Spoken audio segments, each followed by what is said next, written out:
Anderby Wold by Winifred Holtby, adapted by Gay Houston.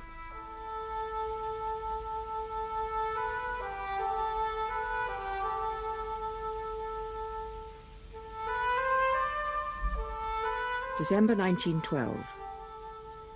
Mary receives the last comers to the family gathering. Get that front door shut, John. It's perishing. Well, let Tom in first. Do you have anyone to see to the horse yet? Oh, yes. Well, welcome, Sarah. Tom, welcome. Oh, quite a party.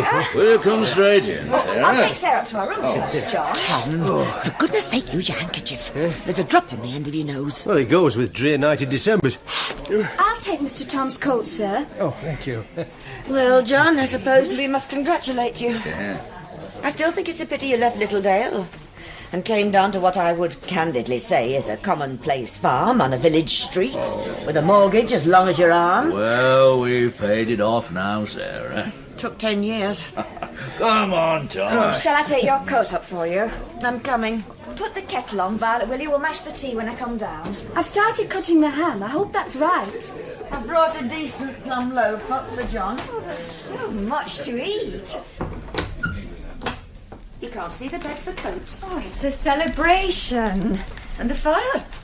A fire in the bedroom when no one's ill. Oh, it's dropping ash. I thought it'd be warm for you to take your bonnet off. You could put it on the bed knob so it won't crush. Beef dinner for 30 the minute you're paid off. If you're not careful, Mary, you'll turn into your father all over again. My hair's coming down.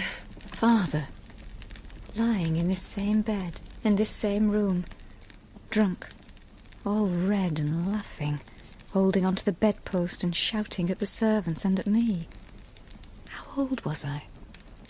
8? And flowers in a bedroom exhaust the night air. I'd have thought with all your newfangled hygiene and every other high fiddlesticks you'd have known that. Bedroom. Oh, no need to make a blaze. We're going down in a minute. When I find my long hairpins. Mary, John's worked for 10 years. We both have. First time in your life you've lived in a farm without a mortgage. Don't get above yourself. Mortgage. Terror of childhood.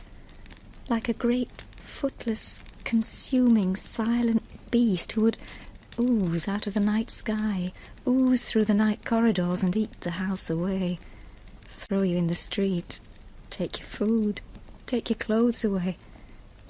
Every stick and stone, lassie, every stick and stone. If you're ready, Sarah, because the tea soon will be, and I think you'll enjoy it. We all shall. Good trenchermen, we Robsons.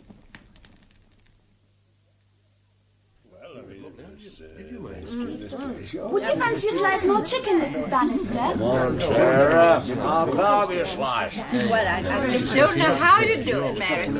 Even with my delicate stomach, I can manage Mary's cheesecake. They're so light. No wonder I can't get you to take up golf, Mary. No. No, it was certainly a ghost and seen by Sir Michael's great-uncle. Or it might have been his great-great-uncle. What do you say? I do believe you're holding Mary's hand under the table. Oh, what do you say to that then, John? The privilege of age.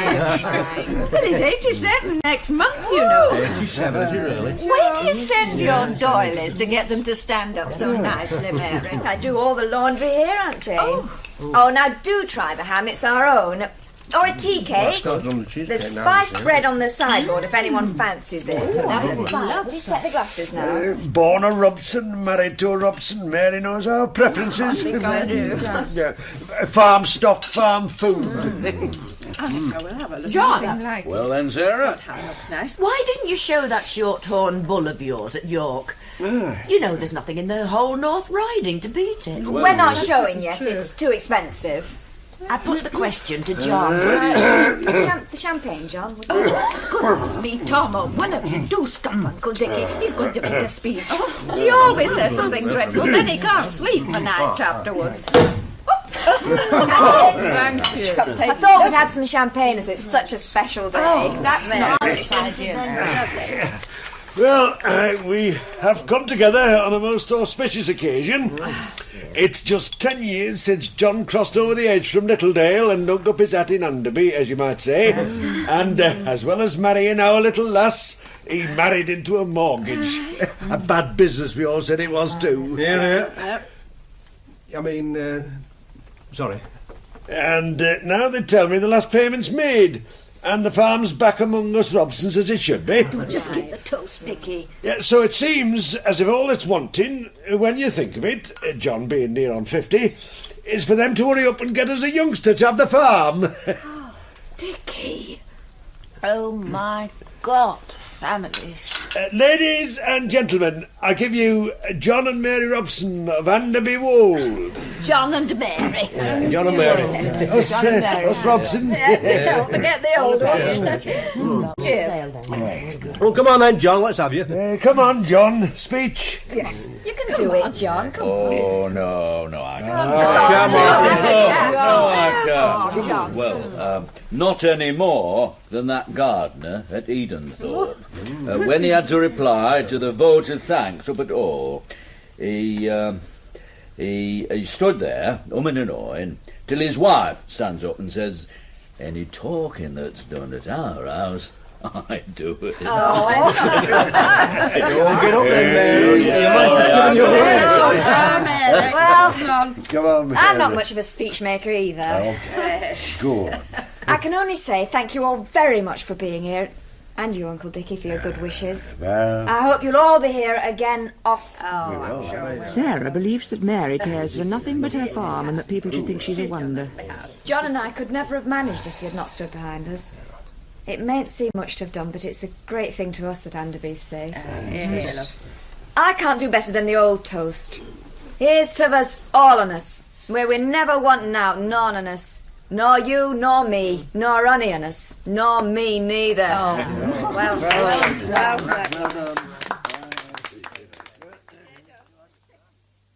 The last glove has been found. The last dog cart has rumbled away. Coming back into the drawing room, among the squashed cushions and empty glasses, and the smells of drooping chrysanthemums, of pipe smoke and whisky, John and Mary stand a little apart from each other, shy. I think that went off all right, don't you? Oh, aye. Says John, inscrutable as a cart horse. John, I'm sorry about Uncle Dickie mentioning... I don't speak of it, but I do wonder sometimes. How much do you mind? Don't you worry, honey. Can't be helped. Did you think I'd cured that ham all right? Only ate the chicken. Do you think they enjoyed themselves? Ate all right. Well, cows will still need milking come the morning. He backs up, turns, and plods towards bed, knocking over a small table and sending a vase into the hearth. Mary kneels and picks up the pieces. The front door opens and Mary strides down the path, queening the clear light which shows her own land stretching up the curve of the wolds under a wide blue sky. From his turnip cart, Mike rests his sheep's eyes upon her. Well, Michael, it's a fine morning. Aye, and a fine dinner it was you gave us yesterday, Mrs. Robson. Down at the Flying Fox we were wishing it was you had your wedding anniversary every day. I'm very glad I'm not, with all the washing up and laundering and sweeping I had to do. Never anything too much for you. I don't forget the 2 solid days and nights you sat with me when I had the bronchitis last winter. I'll make you all wait till my silver wedding for another beef dinner. Now, look, I'll be late for decorating the Christmas tree up at the school. But, you know, it's so tall this year. I can't tie anything on the top branches at all. No, I don't think Mrs. Robson likes the stars on till after the oranges, Miss Taylor. And the candles, the very last of all. Yes. Oh, here she is. It's very good of you, Mrs. Robson. We were just wondering if you'd manage it this year with your party and everything. Well, good morning, everybody. Good morning. We'll need the little step ladder, won't we, Mrs. Coles? Oh, yes, of course. Now then, Miss Taylor, I think it's a little overloaded on the left, don't you? So if you take down that tinsel there... Certainly, Mrs. Robson. Ah, good morning, Vicar. Good morning. perhaps you could hold these steps for me while I... Oh, now, where's that box I brought? As munificent as ever, Mrs. Robson. Ah, Mr. Coast. Oh, you've come just in time. Nasty little eyes behind his pince-nez. Nasty way of chewing at that straggly moustache. Do you bite your moustache at me, sir? Oh, yes, he does. For the time I wouldn't let John write him a reference for the big grammar school job. Well, Mr. Coast, don't you think we're doing rather well? Look, I bought us a box of blue decorations in Handler's Cliff. We broke so many last year. Very kind, I'm sure, Mrs. Robson. But we had already purchased a sufficiency of ornaments from the special fund. Oh, I like to have lots. Don't you, Mrs. Coast? Mrs. Robson's so thoughtful always.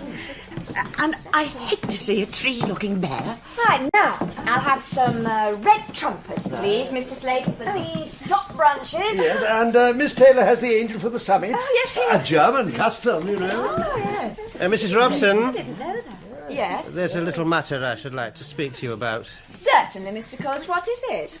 In private, please, if I may trespass a few moments on your valuable time. Well, will it do when I've finished the tree? Oh, of course. Naturally, it would be impossible to decorate a Christmas tree without Mrs. Robson's kind advice. Good. Then would you hand me another star, please, Miss Taylor? Yes, Taylor. Pray be seated. Thank you. Your husband has probably told you that the county council has made him a handsome offer to buy the paddock behind the schoolyard. I must point out that the offer was made to me, Mr. Coast. The field is mine. How can he live in such a stuffy, cluttered house? Wax flowers under a glass dome, books on the chiffonier, essays on socialism, Capital by Karl Marx, and a flaming orange book, The Salvation of Society. I understand that you have refused to sell. The stream makes it an unsuitable place for the children to play in. Makes it convenient for us for washing sheets. Oh, it is perfectly suitable, Mrs. Robson. It opens straight onto the playground and is level for The games. stream cuts it almost in two. I see you hardly know your own field. If you care to step down and My look, I'm good sure... man, don't tell me I don't know my own land. I've known that field since long before my courting days. Oh, here you are. Down the paddock. I looked all over for you. The funeral party's at the house. Oh, John. Oh, the hawthorn blossoms dropping all over your black dress. Isn't it damp, sitting there? No warmth in the sun yet. Well, I hadn't thought. You need someone to think for you. Now your father's... Oh, I'm sorry. It's very kind of you, but I'll manage. I'd be a happy man, Mary, if you'd let me manage with you. Oh, John, you'll get your knees all muddy. Am I too old for you? John, it's not that. It's I must stop at Anderby. I know that. You've been the farmer here since you were 16. I've watched. Would you let me stop along here? I'd do anything for you, Mary. Think a lot of you. Trust you with everything about me. Yes. Smell of the blossom. Feel of John's tweed jacket. And those few seconds by the stream. 18-year-old silliness. I shall always be willing to lend it for the children's games when we don't need it for the sheep or young horses. But I will not sell. Oh, yes, Mrs. Robson, I know you're always willing to lend. Your land or your presents or your cart. It costs you nothing and it gives you a good deal of credit with a certain class of people. But to make a small sacrifice, it would be a great service to the village. I think you forget yourself, Mr. Coast. Please understand. I will not sell.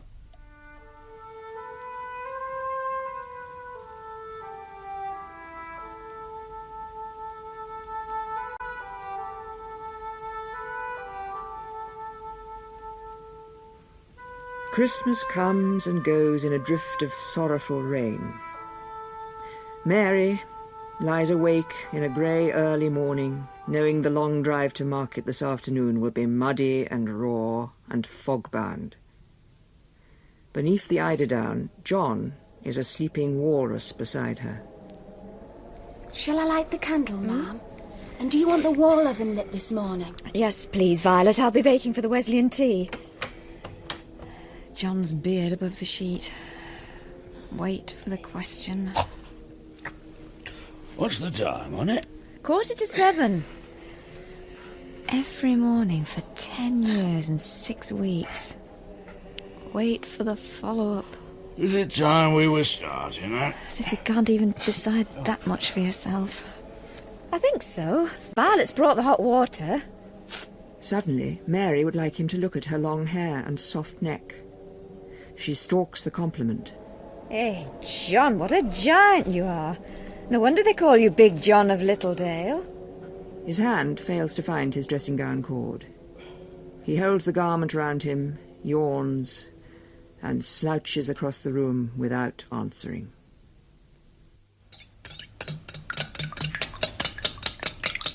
Keep that oven door shut now, Violet, or we'll lose the heat. The tea's mashed. It's turned 11. Oh, well, have a cheesecake if they're cool enough. Ah, perfect pork pie, fire drawing well. No one should ask for more. There. So, what's become of poor Fred Stevens, young lady? I thought you liked him so much. No, he's that rough in his talk. When we go to the pictures, he just says, "Shove up, lass," if we've got to make room. Oh, but Percy, even if he does drink and all, he says, "Will you be so kind and pass a little further up the seat, please?" He works for a tailor, you know. Now, that could be a very sensible marriage. But if it's Fred you love... If it's Fred you love, that's all that matters, Violet. It's not one single bit of good marrying someone you're not in love with.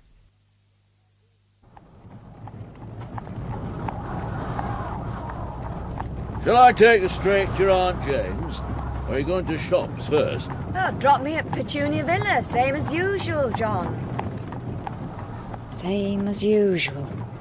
With the ladies of the family and Aunt Jane and Uncle Dickie's small-town drawing room. Oh, I don't know where my moods come from. And so I said, Mr. Jefferson, I have been buying silk from this establishment for over 35 years. But after this, never again. We've not had Mrs. Grampion's monologue on the medical mission sale of work.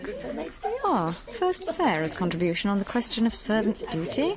I can tell you that a maid of mine has never left the house on her Sunday off till the supper table's laid and the back scullery washed down and mopped dry. But she told me they're going to have all the privet out and then put railings. Oh, they do like to be better than the rest of us. I wouldn't mind. You keep your butter, I said. I'll send a harness clip for mine in future, I said. That brought him round. Hard to believe that half these women lived on farms once, got up at 5 like me, cooked for 15 labourers like I do, raised great families like... The country's stronger than they are. Works them, breeds from them, drains them, then casts them like dead sticks into the tidy streets of Market Burton.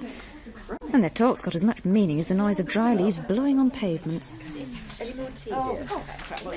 My cook's given notice, and you know, Harrogate hasn't done my nerves the slightest bit of good this year. I'll die in harness like a cart horse. Never be like this.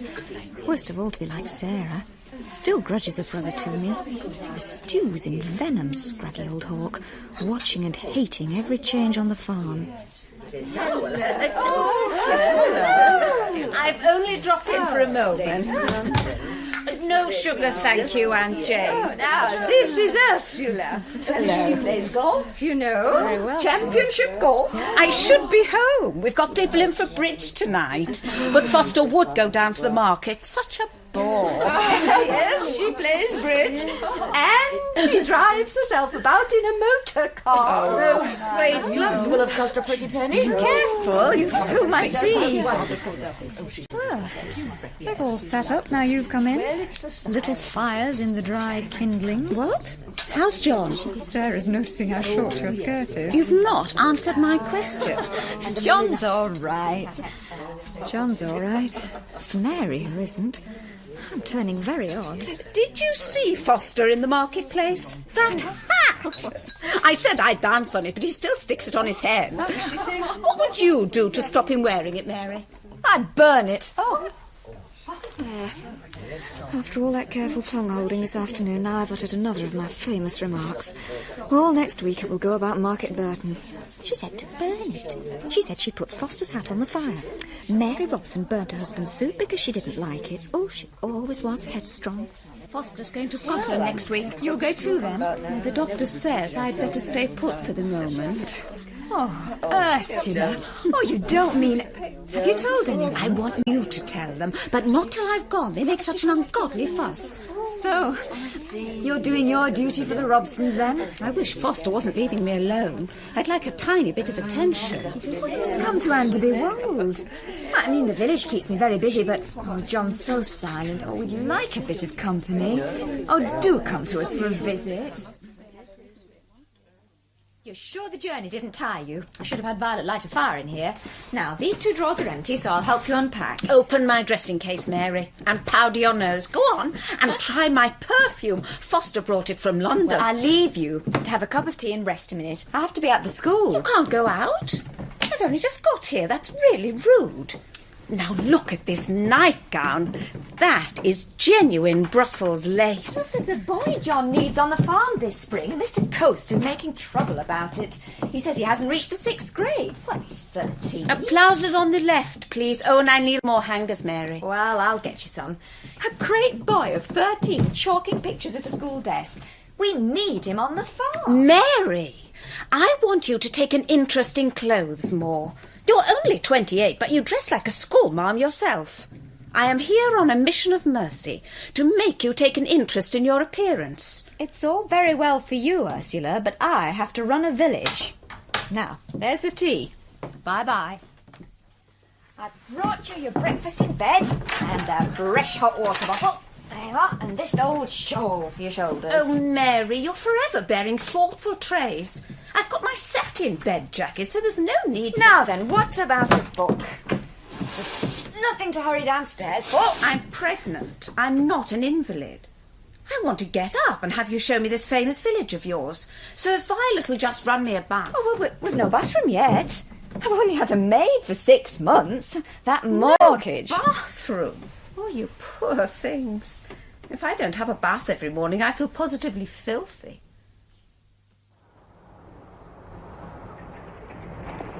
We're going to have to re-roof these cottages this spring. All money. Oh, morning, Hal. Good morning, Michael. And a fine one for 2 fine young ladies to be walking out. Oh, and thanks for the embrocation, Mrs. Robson. You just take care you use it. Morning, Mrs. Watts. Wave to her. She doesn't know we can't hear her through the window. A royal progress.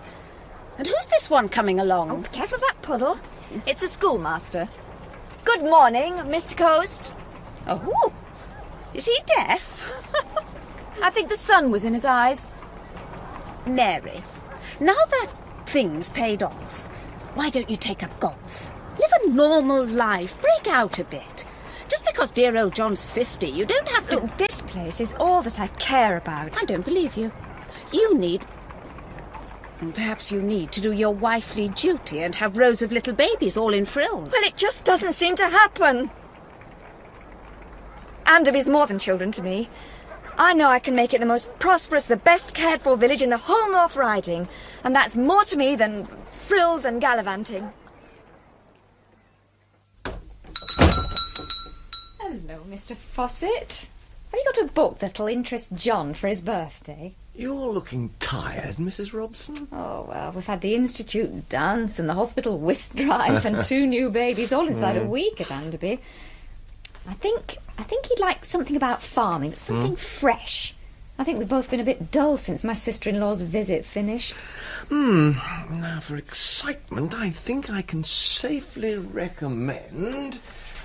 Yes, the Salvation of Society by David Rossiter, a young author, even a little rash in his views, I'm told. Your schoolmaster, Mr. Coast, purchased a copy. Oh, let's see. Society, where? What? Society is perishing from senile decay. Tyranny based on material advantage. Oh. Well, I think this might spark John up. I might even read it myself beforehand. Yes, I glanced at it and found it quite intriguing. It's a quiet birthday, John. Nothing. I'm a quiet man. Not taking your nose out of that book all evening. I'll mend the fire. No, soon be bedtime. Save coal. Of course, it's a lot of nonsense. I mean, sharing the profits with the labourers instead of giving them wages. I suppose we must be what he calls a self-interested bourgeois minority, the capitalists. What does proletarian mean, John? Do you know he got sent away from university for his ideas? Mr. Fawcett at the bookshop said so. He's touring all England now, investigating agricultural conditions. He must be a young firebrand. What do you think of him, John? What do you think of the book? Just a minute. Oh, I've been dying to know what you'd say to it all. He doesn't know much about farming, does he? How far have you got? Page 121. Well, what have you got to say? That it's 10:10. Bedtime, Mrs. Pull the coals out of the fire.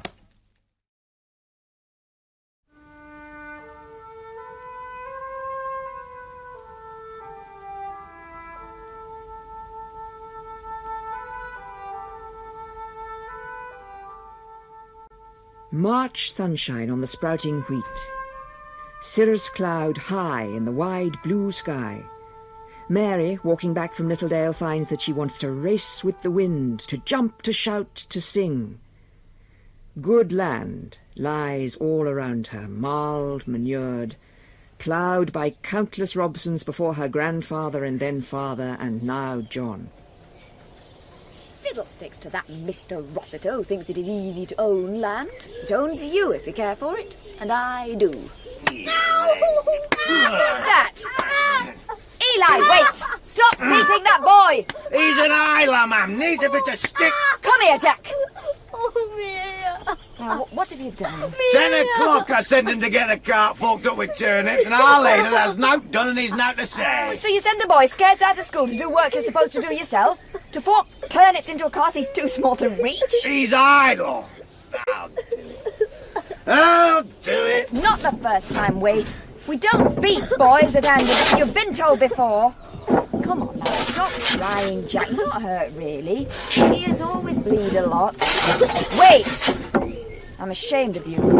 You can load up fast enough without the boy now I'm here. Well, you can stop it. You're dismissed from this moment. Damn you, missus. March. Mary is driving home from seeing Ursula at Hardrascliffe along a dark and windswept road. Come on, Starlight! Up! Only 2 miles more and you'll be in a dry stable! The new mincing machine slides from under the seat, alongside the flannel for Mrs. Burton, the currants for her own kitchen. Whoa! Stop there! Whoa! Now what's the matter? Steady on. Now. Oh, now there's a brilliant moment to go lame. You had to wait till the hail started, didn't you, silly old boy?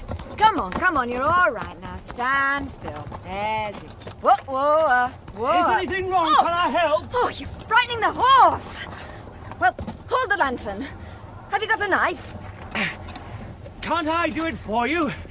Your skirt's getting muddy. No, it's not. Oh, my hands are so cold. Look, open the blade or something. Come on now, stand on it, will you? Stand there. Now, come on, we don't want to be trampled to death.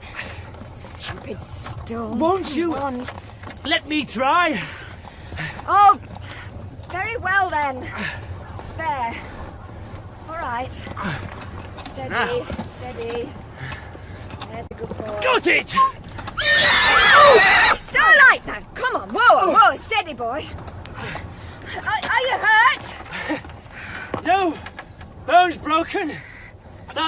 The patient needs a moment's quiet. Oh, I'm very sorry. I was being so horrid to you because...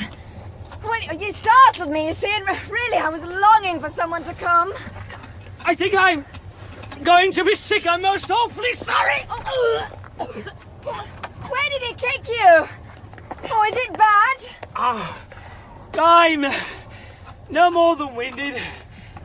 I'm all right now. All right. Right, steady, boy. Look, I think you'd better get up on the cart. Oh, right. Let's get you in Up first. I come. All right. Hold tight. Sorry.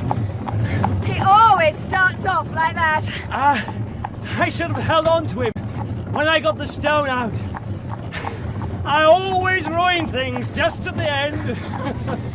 You sound like me. And no matter how clever I've been up till then, in the finish, all I remember is the one stupid thing. Mary hears the excitement in her own voice, as if something wonderful is going to happen. She pulls herself together. She is doing no more than giving a lift to a stranger on a cold, wet night. Where are you going to? Where are you going? Anderby Wold. That's where I'm going. But I'm a sort of journalist, studying the life of agricultural labourers and juicy statistics about capitalist farmers. Oh. Do you know anything about them? Yes, a good deal. I am one. My sworn enemy. Shoot! Oh, don't you think you'd better set me down? You're carrying a traitor into your camp, a rabid socialist. Nothing so romantic. You're just a young boy with a bad cold who's coming home to my spare bedroom with a fire in the grate the minute Violet can get it lighted. Hold your pyjama jacket away, Mr. Rossiter. It'll be all over embrocation. Don't you see? That so-called cooperation fostered from above will never lead to constructive reform. It's repressive. Hello, honey. John, this is Mr. David Rossiter, the author of your new book. Oh. Starlight kicked him. Mr. Rossiter, this is my husband. How do you do? I didn't think to meet you. How do you do? I feel at a social disadvantage. Now I see why these pyjamas hang down over my hands. They're some of yours, John. You don't mind. Where's Shepherd? Any black lambs for me? Twins Oh. this last half hour. We got the shelter done in time. I'll push off to bed, I think. All right. It'll be an early start. Well, good night, all. Hope you get a good night, Mr. Rossiter. Good night. You tickling. Now, you need this flannel tucked right round under your arms. There. Anyway, I was talking about... Oh, you're going to have a shocking cold, Mr. Rossiter. Now, there's candles and matches on the table. I think you're enjoying my bad health. Oh. As I lose everything about me, I can't find my handkerchief. Here. Now, you stay put in the morning and sleep well. She takes her candle and has to restrain a silly impulse to stoop and kiss him. As one might kiss a child, she tells herself hastily. She goes to her bedroom, where John is already deep in his walrus sleep beneath the bedclothes. Towards him, she has no impulses that she need restrain. You're not a farmer, Mr. Rossiter. You've lived in a big country house and read books by Germans and cranks at Oxford. And from the other side of the hedge, you pretend you know more about farming than John and me. Now, stand over there and pull the sheet tight, will you? Tight. That's it. You only know what you've let your villagers be. I know what they could be. Now, hold those two sides and I'll pin them sides to middle. No. My point is that your talk of small holdings for each man, it's absurd on farms where you grow wheat or rear sheep. It's a waste of land. Labourers might have been underpaid 50 years ago, but when your cold's a bit better, I'll take you round and you'll see how well I look after ours here in Anderby today. But what hope is there for them when their happiness has to depend on your philanthropy instead of their own rights? Ow! What? You put a pin in my finger. Oh, I'm sorry. There, thank you. You know, never in my life before have I argued with someone for 3 days on end and yet felt in better humour every moment. Would you put some more coal on the fire? You're shaking the issue, which is about the independence and dignity of the labourers themselves. If you and John were rotters, Anderby wouldn't be fit to live in. Have a piece of the toffee we made last night and make your mind up to stay here until you are perfectly well. Consider yourself a captive of the soft-living bourgeoisie. If I stay any longer, I shall like you and your husband. Too much to hate you. As it is, every time you are nice to me, I have to recite Marx to myself to remind myself what an abomination you really are. Oh, put a piece in your mouth. One for me. Now, recite some Marx. Nowhere does the antagonistic character of capitalist production assert itself more brutally than in the progress of English agriculture and the retrogression of the English agricultural labourer. You're dribbling. Mr. and Mrs. Bannister, ma'am. Violet! Violet, there's a smudge on your cheek and your apron's dirty, sheets and cut threads over every chair. No need to stand on ceremony, Violet. Oh, my God. Sarah, how nice of you. Meet our guest, Mr. Rossiter, Mrs. Bannister, Mr. Bannister. How'd you do? Well, I'll go and dig out one of those young hornbeams John said I could have, if you'll excuse me. Well, what a surprise. John's over at Littledale, or I'd ask you to stop for tea. Well, we'll see how late he is. We're in no hurry. Is there any news? I've been to visit Ursula. Quite right for her to look after herself. It looks as if it'll be the only child in that generation of Robsons. I suppose it does. A comfort to know that their place at least will not pass into the hands of strangers. I hear that you're having your house painted. That had been my intention. Well, have you had problems? I don't have problems with dependents, Mary. I simply dismiss them. But what happened? They began last Tuesday. We were to have 3 coats of good dark green. And did Mr. Billings want to paint you red? And then, when I wanted them to stay on no more than 5 or 10 minutes in the evening to clean off round the front doorbell, you know how messy the paint is if it's left overnight, they said, if you please and by your leave, that their union wouldn't let them work overtime. At my own front door, they told me that. Sarah, I don't know what I'm thinking of. You must come along upstairs and leave your cloak. Oh, and is that a new bonnet? Mrs. Bannister, don't you think there is something to be said for the union? Mr. Rossiter, if you could give Mr. Bannister a hand in the garden... Now, young man, you may be very clever. All you young folk today think you know everything. They told me at Ardrescliffe that you are a socialist or some such. David's eyes sparkle, and Mary's appealing glance at him has as much effect as it would on a foaming charger which has just heard the bugles sound for battle. He starts quietly, speaks faster, and at the end of 8 minutes is still going at full gallop. You shut yourselves up in snug little houses and say, no change will come, we, the middle class, the half-cultured, half-emancipated, half-refined middle class with our safe bank balances, are the salt of the earth. We are in power. Fools and extremists may rage and storm outside our gates. But I tell you that your gates are shut, not to shield you from the change, but to blind your eyes to it until it is too late to see. A new generation knocks at your door, respecting themselves, not their so-called superiors. You can't shut them out, but they may shut you in. Oh, Mr. Rossiter, do stop, please. Thank you, Mary, for this most unusual form of entertainment. As John is not back, we had better be getting along. Mrs. Bannister, I'm most awfully sorry. I shouldn't have ranted on. Only that is my chief thought night and day. Shall I leave the room? Mrs. Robson only took me in because I had a cold in the head, just out of kindness. I assure you it makes no difference to me what you say. I am sure my sister-in-law chooses her guests without reference to the feelings of her relations.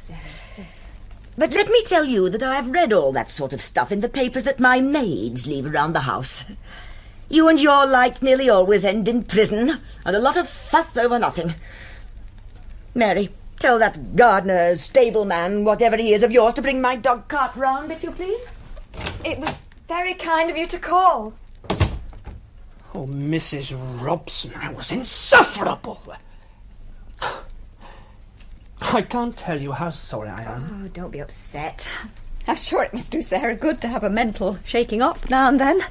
You've been so good to me, and I'm rude to your guest.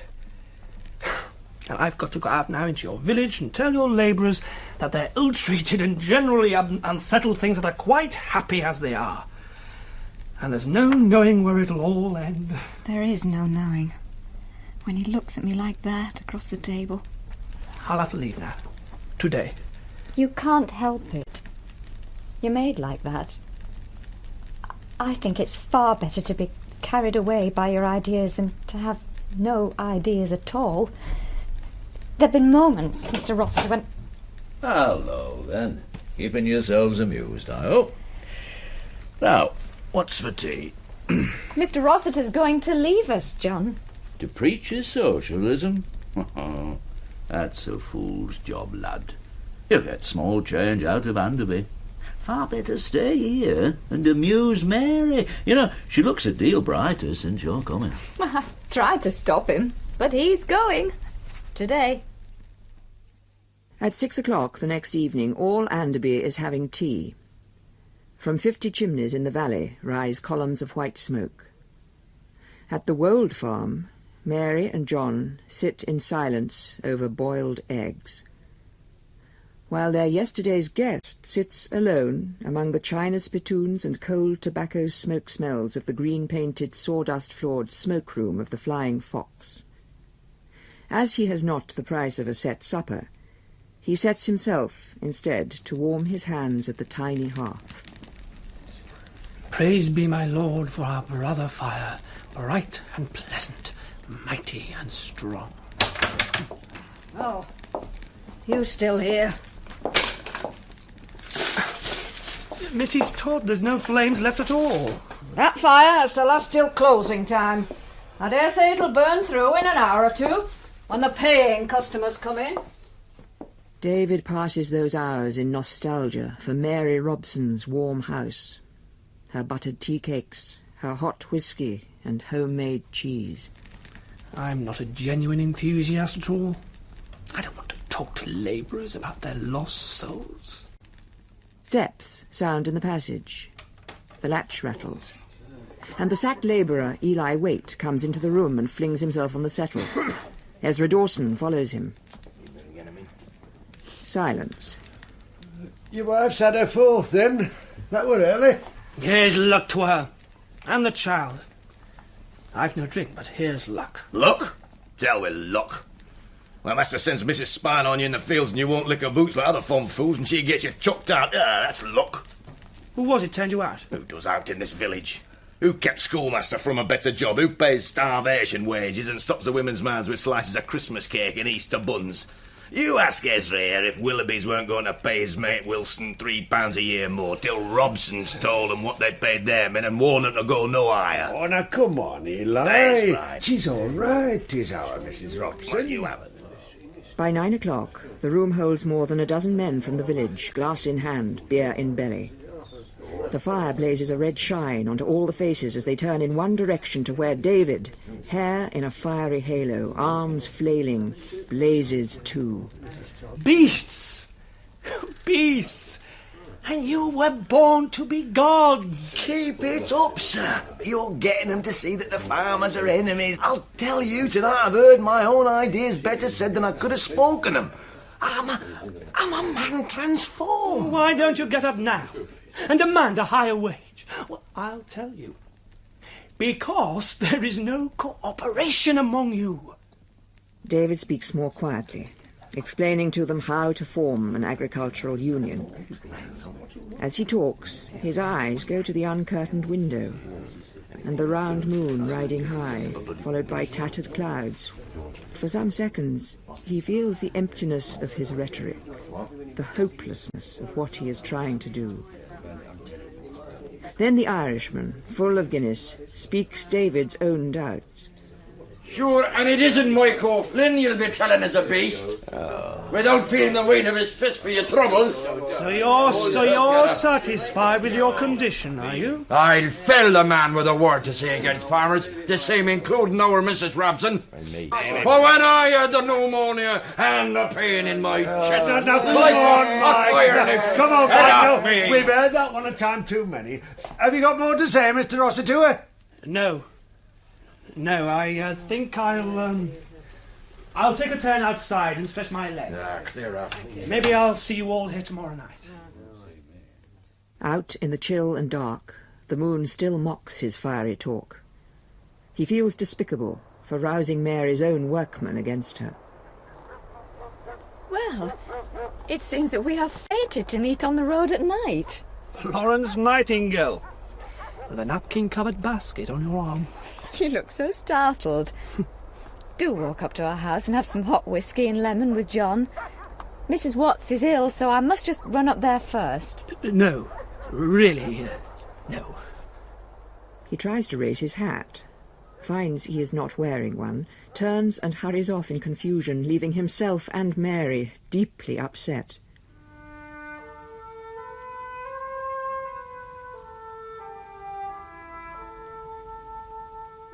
Little Thomas, was your silly auntie crushing your tootsies then? Oh, hush, my little lamb. Mary, baby should learn not to be dandled about all day like handbags. Do put him back in his cot. Oh. Don't you want to cuddle him and say silly things? I thought all mothers would. I'm sorry, baby. Mother's orders. Ursula, congratulations.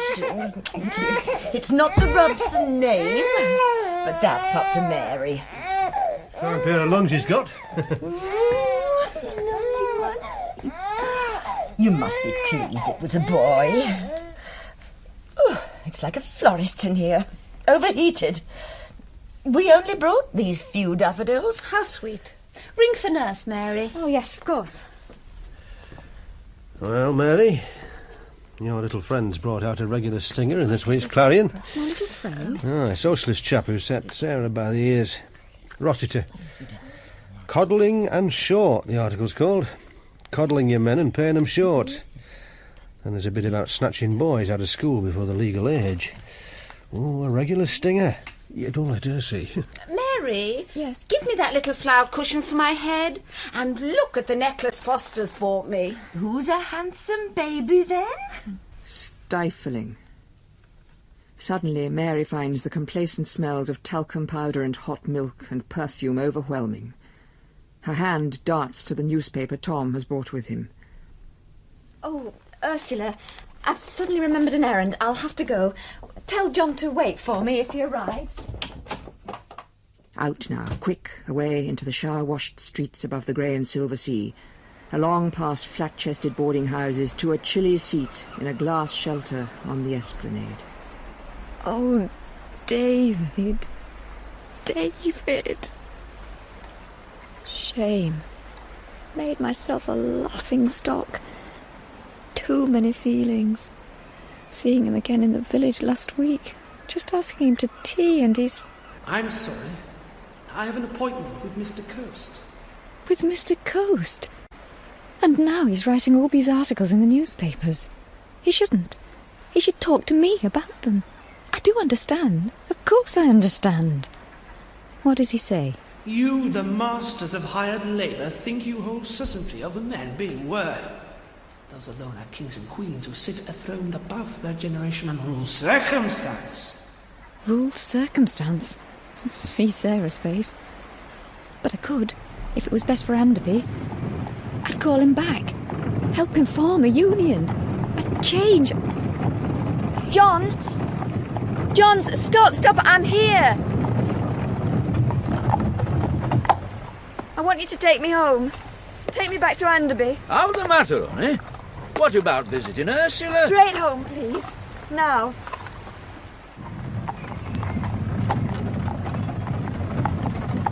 She sits beside John, and they turn back to the safety of the village. There was a note from Coase saying he'll not let the boys out brassicking. There's trouble. That Mr. Coast of ours. She got that job and left us. Oh, always trouble. You're as bad as Sarah. You grumble on as if you're an old man. Oh, I'm sorry, John, really. Please forgive me, I've got such an awful headache. It's the babby that's upset you. No! There's the whist drive for the summer outing coming up. Haven't that'll help. You're forgetting your prize, Miss Taylor. You won the toast rack. Oh, thank you, Mrs. Robson. And all the leftover chicken sandwiches are on the side for anyone to take home if they'd like to. Really, I don't know how you do it, Mrs. Robson. You quite transformed this old schoolroom of ours. Yes, I congratulate you. I say good night. Yes, good night, Miss Taylor. Good night. Yeah, 2 shillings multiplied by 56. Oh, yes, the Children's Summer Outing Fund will benefit greatly from this whist drive. No wonder you look a little tired. Coast, fetch Mrs. Robson's cloak, will you? Yeah, I'm sorry, I'm in a hurry.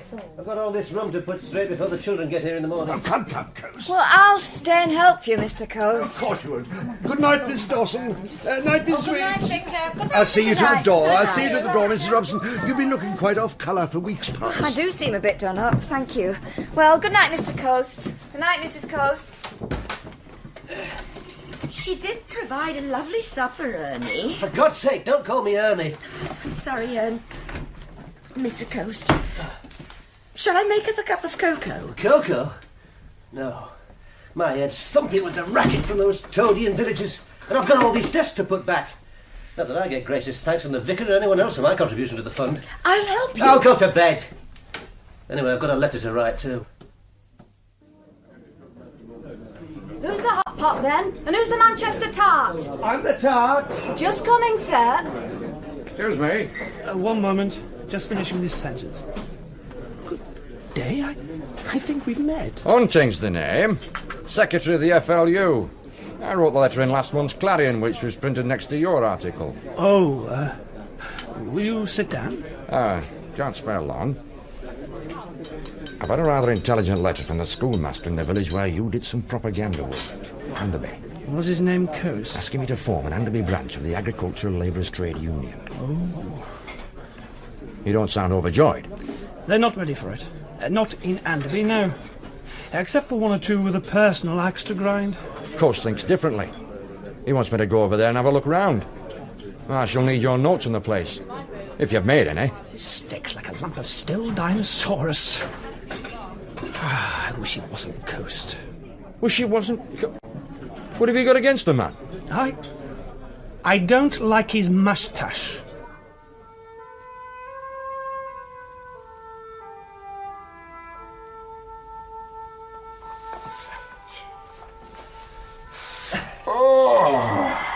Put out the lantern there, Ezra. The dawn's shone through the window. She's done it again. Mrs. Robson always manages to choose a perfect tune day for wagon day and the children's outing. And our Dolly and Polly look fit for the first prize, don't you, me beauties? You're worth repainting the wagon for a pair like you, then, eh? Eh? Aye. Come on, then. Let's have your mane and get some scarlet ribbons in it. Go on. What do you make of that chap hunting a flying fox last night, then? I'd say he had only the one fault. Oh, what was that, then? That he was born at all. Bad cess to him. Ranting and raving as if he was the Holy Father himself. Go, stand, girl, stand. Bet you're going to join the union, then? Join the union? Union of fools, I call it. They'll soon discover that the union won't put a head on the beer or keep mud off their leggings in foul weather. Come on, get up there, girl. Get up. Come on. Union won't pick a day like today. Look at it. Not a cloud in the whole sky for all the children to go on their seaside outing. Unions? Don't you go joining no unions, Ezra Dawson. Better enjoy what's to be thankful now. Right, now tuck up, Dawson. What about it? So, wagon day is patronage. But would David grudge the children their trip? Yes. He'd say I shouldn't have organised it for them. When we starting off, Mum? Shh. My dolly wants to go to the seaside. Well, you tell your dolly to watch Mr. Coast in the front wagon. He's going to stand up and give 3 cheers for Sir Charles. And you've got to shout out as loud as anything. And then he'll give 3 cheers for Mrs. Robson. And you shout even louder for that one. And then he'll hold his whip up and shout, drive on, and off we'll go. Shh. Quiet, please. See, he's starting. 3 cheers for Sir Charles Seaton. Hip, hip!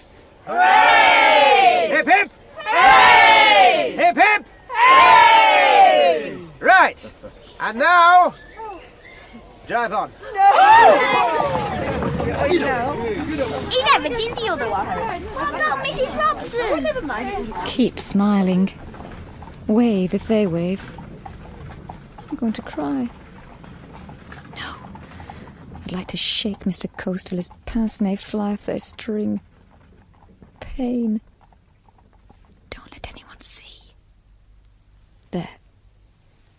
All gone. 5 weeks pass, with Mary in her summer village, but not of it. She reads the cuttings and leafs through every memory of the days David spent at her house. Shameful. Besotted with a socialist. Or mad. Am I mad? Perhaps he doesn't exist. I never see him. We're glad to have an early night as soon as we're home. These beast markets, terrible noisy things. Slow down, John. There's people on the bridge. Oh, up. That hunting again, I suppose. You have a right to a living wage. And a right to have your children educated up to the legal age, but to exercise those rights, you must band together. Unity is strength. Good evening, Mrs. Robson. Evening, sir. Get up there, Starlight. Wasn't that fella standing on the parapet talking, the same one that stayed at our house in the spring, Rossiter? I think it was. He seemed to catch my eye for a moment. Can't be sure. He's a clatterbrain. Well, there's no harm in him that a few years and a good wife won't cure. Oh, now you've smelt your stable. Well, I dare say the union's got to come.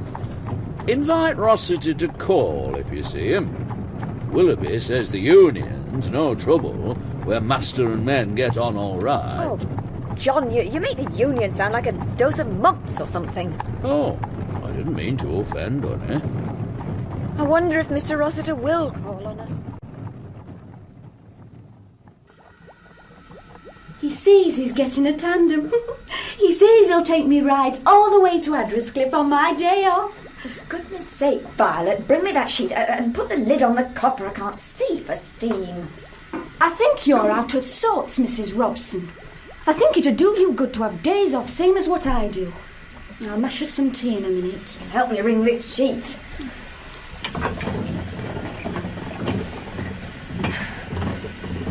You get above yourself, Violet. Stuck in the house all day yesterday with only Mr. Robson for company. I don't know why you didn't go a visit. I thought someone might be calling here. They didn't. Are we going to wash all the lace curtains like you said we would the next fine wash day?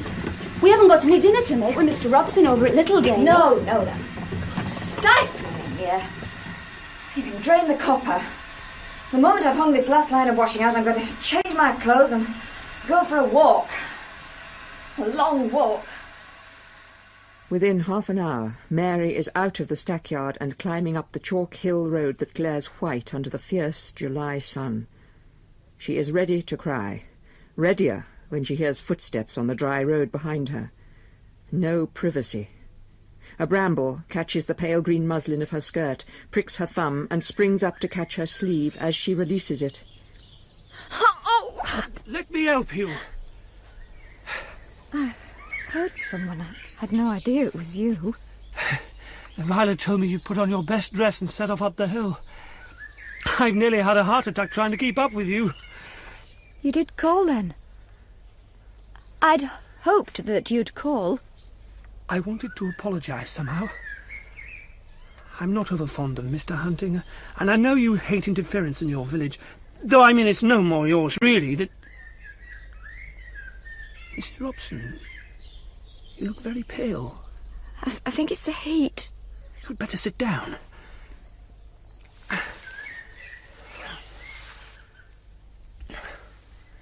You've no idea what bliss this is beside Manchester. Oh, I could lie here forever. David, lying beside me among the scented grasses beneath the hedge, convolvulus, like a wreath in his hair, Pimpernel, less than a caress away. So you've cycled here, all that way, and in such heat? I've been thinking an awful lot about you lately. It's dreadful that we should have to be enemies when I do think you are so splendid. What does that mean? Splendid?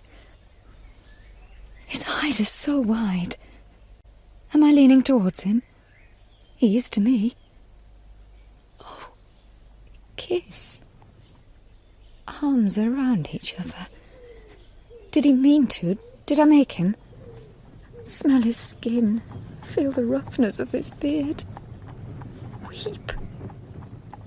A sound in the road on the other side of the hedge. Oh, no. Shame. The back of John's head. Up, down, riding back from Littledale. Oh, God, did he see? He'd have stopped. No. Go. David, go. I don't know what. Just go quickly, please. Somehow, after 2 dreadful hours, she has composed her swollen face enough to be able to take herself sedately back to the farm. The doctor's dog-cart stands outside. The doors are open, and all is in confusion. Oh, Mum, I thought you'd never come. The master's had a stroke.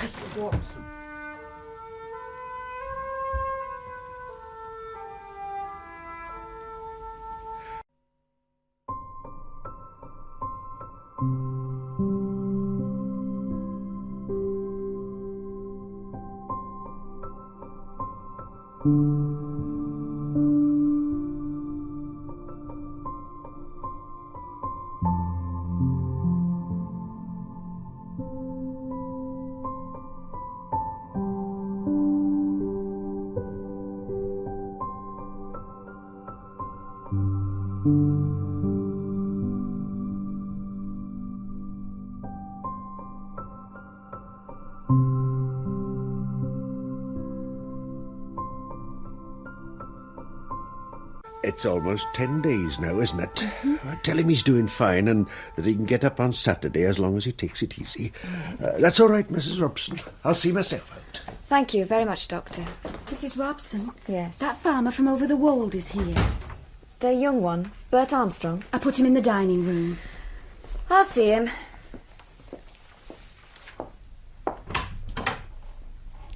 Good morning, Bert. What can I do for you? Well, good morning. I'm very sorry to hear of Mr. Robson's illness. Thank you. He's got his speech back today. He's getting better. Oh. You've come about the union wage demand, I dare say. Hunting's putting them up to saying that if they don't get £3.10 a week, they won't bring the harvest in. Well, it'll ruin me to pay that, Mrs. Robson. It's all right for you big farmers. And they say with you being in with Mr. Rossiter and all... Oh, I see. So that's what they say while I'm penned up seeing to my invalid? That I'm well enough off to amuse myself with a bit of socialism? It's not that I grudge the money. It's just that I've not got it. We lost 13 cows this spring and I'd better tell you what I told Mr. Hunting when he showed his face at my door.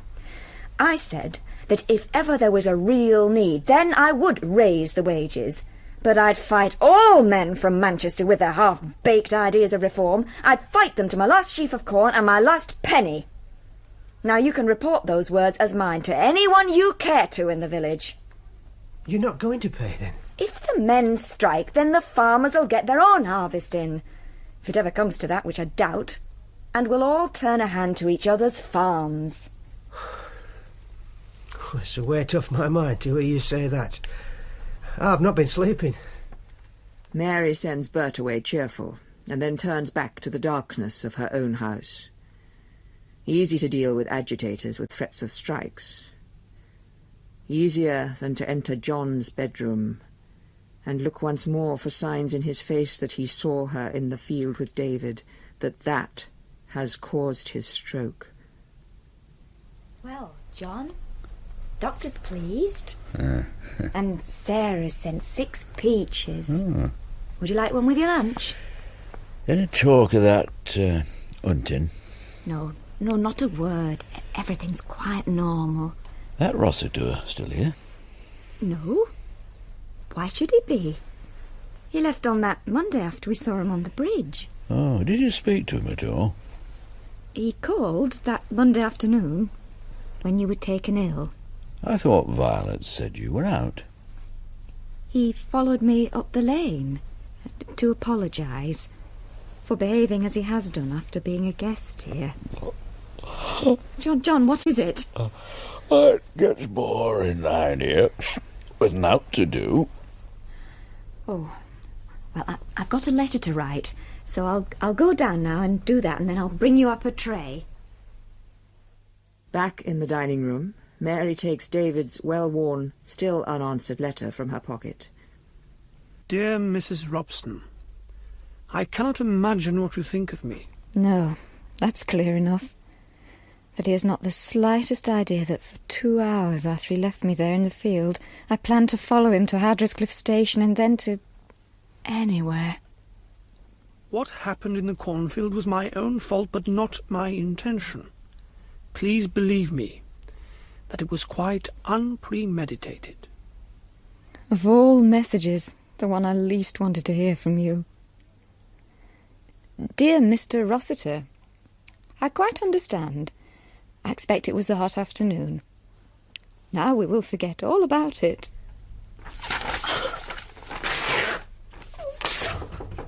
Are you in there, Ma'am? Yes, Violet, what is it? I need the key for the dairy. The cat's been at the butter again. I'll see to it, then. Violet, you put the groceries away, will you? And take the library books through to Mr. Robson, not the newspapers. I don't like keeping things from him. It isn't right. He's not well enough to be worried yet. Give me the Clarion. Michael Flynn's hovering outside the door, twisting his cap into a plait. Come inside, Michael. I can't leave these damsons. Now, what is it? The foreman sent me up and said I was to report myself. Oh, what about? On account of me uttering curses at all and any who'd join that Mr. Rossiter's thing of a union. On account of offering to fell in the dust. Well, foreman's quite right not to want you making any more trouble than there already is in the village. But I can't bring myself to be angry with you. I need your help, Michael. Mr. Robson's sick, and I dare say would give in to the union threats. So if it comes to a strike, would you and your Irish friends help us and help the other farmers? Anything in all heaven and earth that I can do for you, ma'am, and no thought of myself in it. Oh, these troublemakers need destroying entirely. I'll do it for you. It may all come to nothing. It may all just be talk. Mrs. Robson, are you awake? Yes. I'm sorry, but there's a crowd of men standing in the yard. Oh, I'll come then. Now, John, you stay here in bed. I'm coming too. Look, it's my farm. I'm coming down with you, honey. Well, man, what is it? We ain't gonna work today, mister. Oh, right. Why's that? We want a living wage. Aye, a living wage. How much? £3. £3.10, you fool. £3.10. You've a living wage now. Who's ever gone hungry or ill-clothed in this village? I can speak for that. Except by choice and by pride, Eli Waite. Farmers is tyrants. Tyrants, are we? Quiet them down, honey, and they'll give in. Their heart's not in it. You can see. Johnny, if you want to work for us, you'll work on our terms. You've had too much mollycoddling here. We'll be masters of our own land, my husband and me, or we'll go somewhere else. We must do what our branch secretary says. Oh, so you'd rather follow a hot-brained tub-thumper from Manchester than the family who've looked after this village since the time of the Danes? Just offer them an extra 10 shillings and they'll start work again. Go on then, strike, you fools. And when you come back here whining for work, we'll see who's master then. See if your branch secretary from Manchester can find you a living wage then. right, missus, that's it. The strike's on, and you bain't shut of us yet. For the first time in his life, John is really angry with Mary.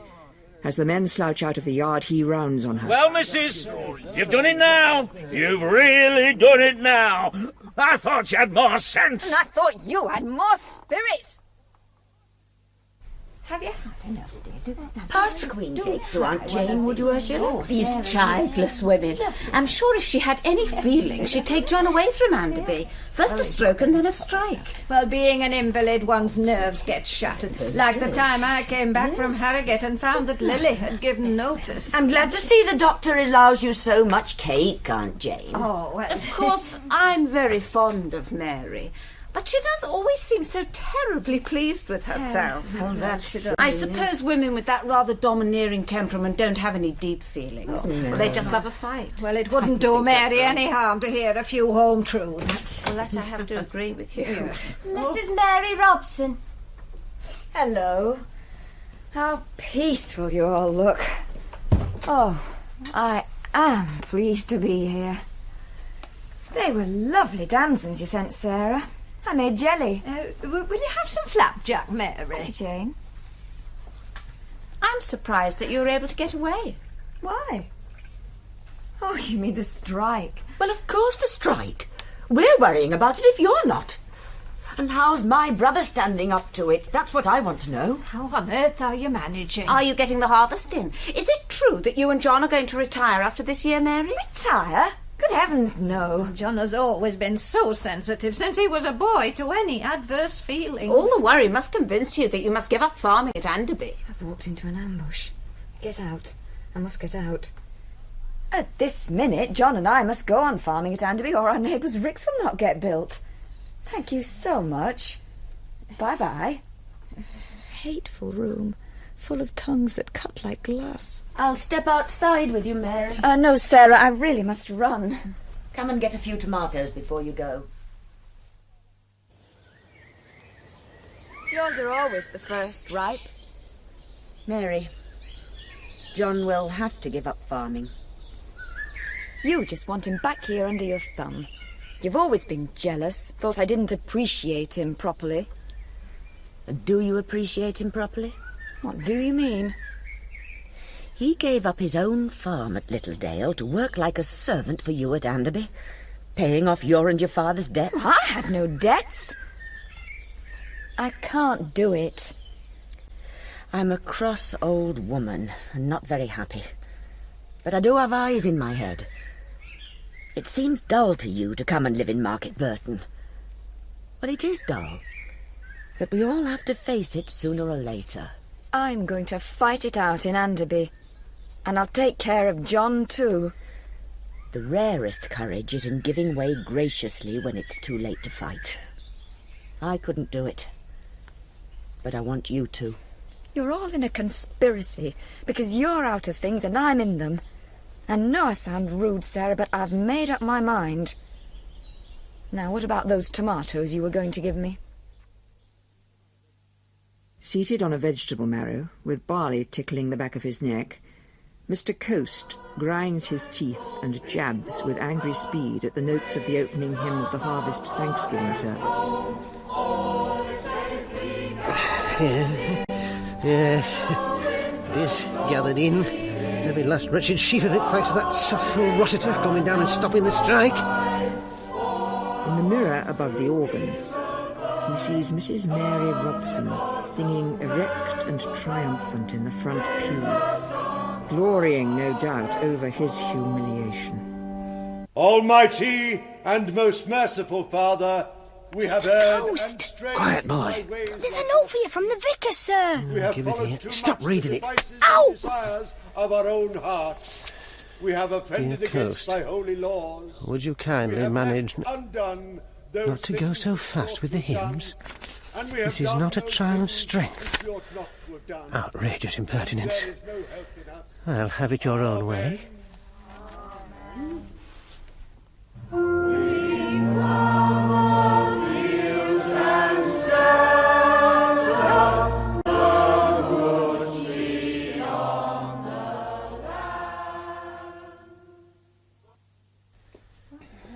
At last, lumpen proletariat clumping home to Yorkshire pudding and beef. Head thumping again. Oh, where's the music? Oh, all over the floor. Oh! Mr. Coast! Well? There was no need to caricature my criticism, Mr. Coast. That last hymn was quite spoilt. Not at all the spirit for you to adopt. Please play more suitably in future. Oh, look at that. He's stopping by the front pew. Mary Robson's there. Must have heard me being scolded as if I were a child. Oh, too much. Well, I think we may congratulate you, Mr. Robson. You stood out for the sake of the small farmers. Well, it's over at least. So no more talk of your retiring, I hope? Whoever told you that? I believe your husband said something at the parish meeting. No, I'm sure you're mistaken. We both hate town life. Still, even though the labourers were persuaded by Mr. Rossiter to climb down this... I don't suppose we shall have any more bother. Shut the door after us, will you, Mr. Coast? We're leaving now. Yeah. So, there'll be no more bother, will there? Not for Mrs. Mary Robson, in a world laid out so conveniently by the Almighty entirely for her advantage. Damn the woman! Damn her! Afternoon, Mr. Coast. Not taking a Saturday jaunt to Adresscliff like the rest of them, then? Oh. It's you, Eli. How's the child, then? There's nothing to do for the likes of me but wait till she gets better. Well, let me see. Where are you working now? Huh? I've been out of work since that business with Mrs. Robson and Jack Greenwood. Ah, she's a foolish woman. Very. Hey, must know where Robson's foreman is. He's had a dungeon delivered today so they can thresh all day Sunday. I don't know and I don't care. Oh, one of the famous strikers, eh? I'll see to you. Now, back her in, if you can. Of course I can. Here, what time's clock's offered? You've got time. Back her up by stacks, then you come along with us and the missus for a bit of harvest celebration. Hey, a big harvest. Hey, that's something to celebrate. Good evening, Mr. Coast. Oh, it's our Mr. Rossiter, is it? I'm surprised you'd show your face. You won't understand, Coast. They had their strike.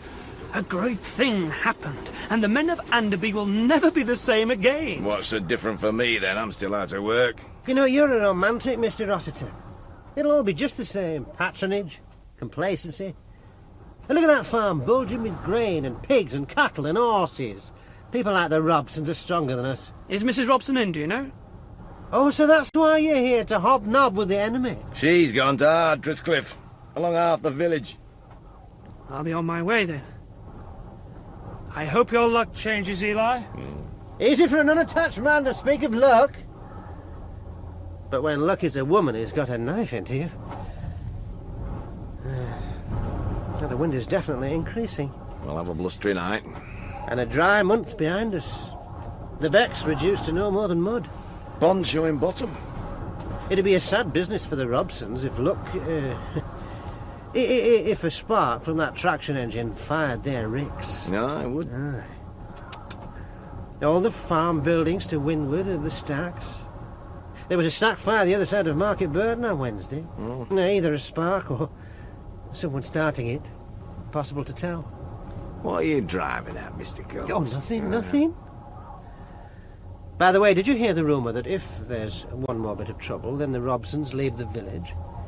On account of his stroke. No, I didn't. Well, good evening.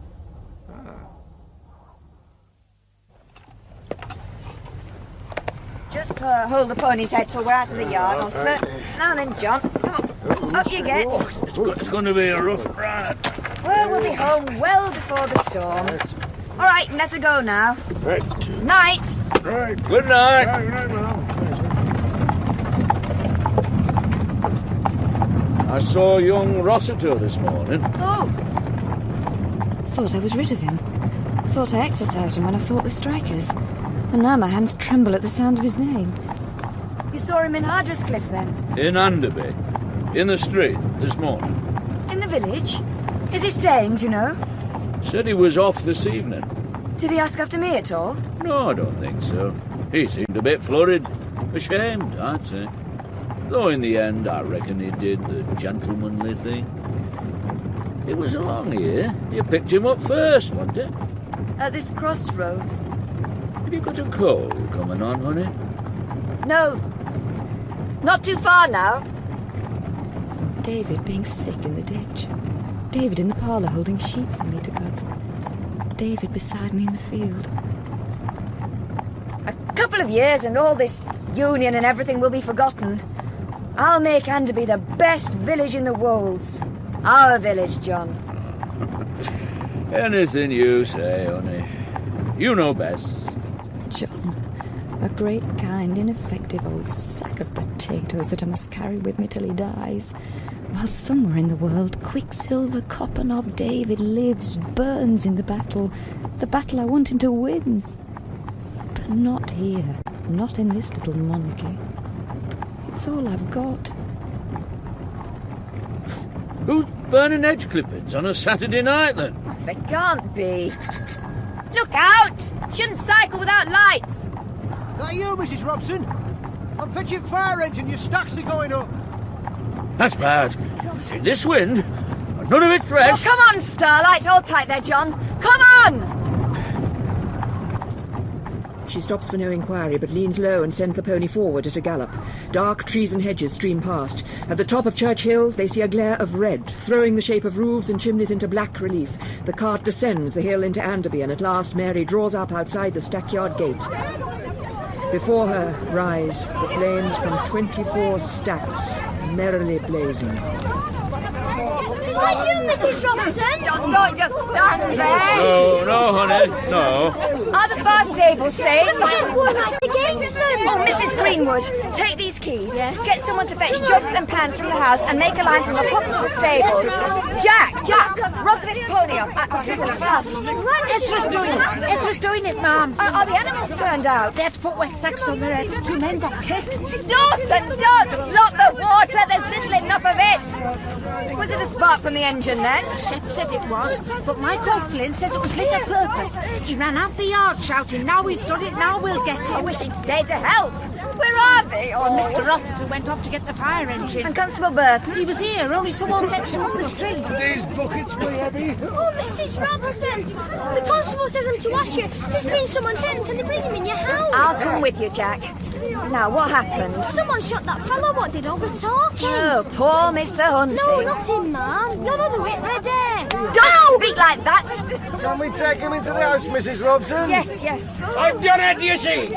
Praise be to Mary, I've delivered you from the hand of the wicked man. Mike, get out of the way. And go on into the house and light a lamp, Jack, and fill the kettle. Yes, Mrs. Robson. Is he badly hurt? Shot right through the head. He's dead, ma'am. Oh, you better take him through the kitchen into the little gun room. There's a sofa there. Coming in here, plotting and agitating against yourself, throwing his leg over his bicycle with the ricks blazing behind him. I know he'd done it, and I raised my gun to him. Oh, praise be, I did it, ma'am. Go away. Go away! You cut the ham, Mary, and I'll see to the bread. Though whether it's for supper or breakfast... Nothing for me, Sarah. You must eat. Fred's outside, ma'am. He's been seeing to the horses that got burnt. A bad business, Mary, but you've saved the cottages, got the house still. I've told Violet to make up the spare bed for you, Sarah. Thank you. It'll be your first night in Anderby. Out come the proper words and proper behaviour.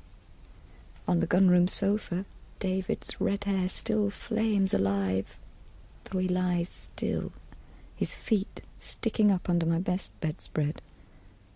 It's still there, the note in my pocket that I picked up from the hall mat. I am sorry not to find you here.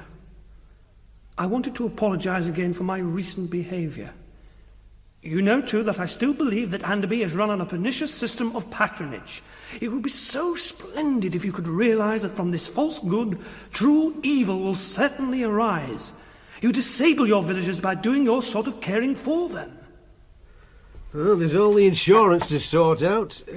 Just a few stewed apples, please.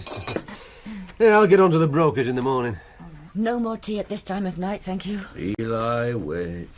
And it should be Eli, wait. The two of them saw him putting the paraffin on the straw, sir. They thought it was water till he put the match to it. Go to bed, John. You're done up.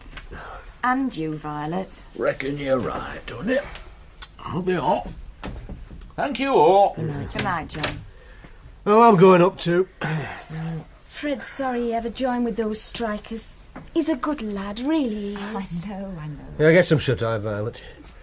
There'll be clearing up enough to do in the morning. Good night. Good night, now. Violet. Just the two of us left. Come to bed, Mary. You're doing no good sitting digging in the salt cellar at 3 o'clock in the morning. I can't get things straight in my head. You will. You'll have 'em all running about. Be rebuilding by the end of the week if I know you. Ever since we drove up the hill and saw the fire, I've had the feeling that I've made it all happen. It and the strike and everything. You're being sentimental, Mary. I was wrong in the garden the other day.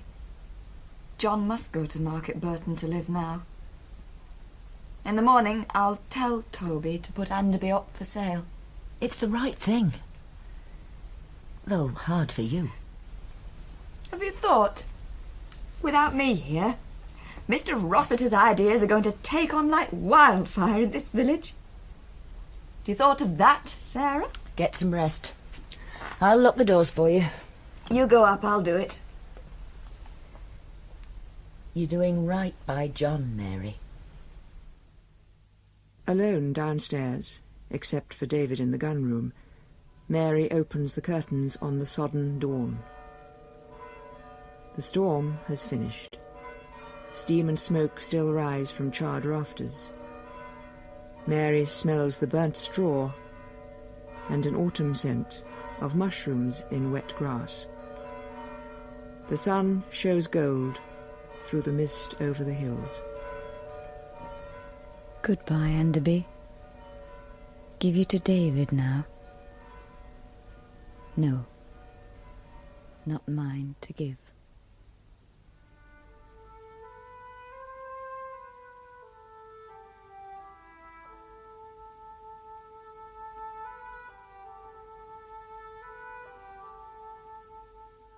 In Anderby Wold, Mary was played by Joanna Mackie and David by Joseph Peters.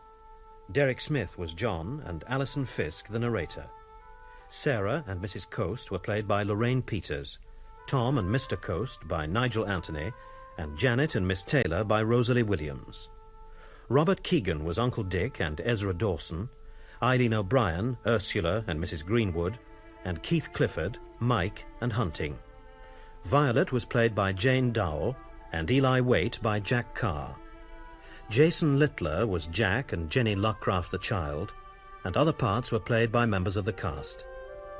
Anderby Wold was adapted by Gay Houston from the novel by Winifred Holtby and directed in Manchester by Caroline Smith.